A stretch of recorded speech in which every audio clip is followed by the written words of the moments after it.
a tornado came down the river, cut straight through the heart of the village, across through the properties, and wreaked havoc on houses, buildings, cars, people. How nobody was killed today is a miracle.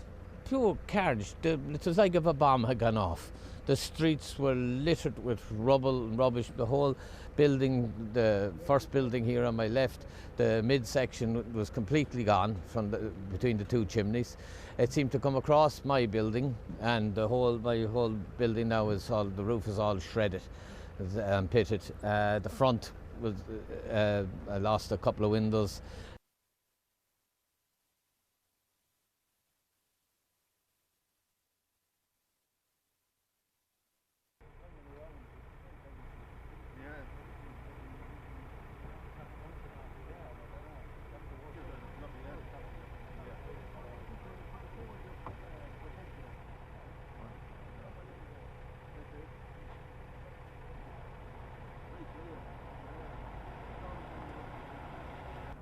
There you go. Sorry, we're going to have to move now. Yeah, he's right. Yeah, no problem. Thank you.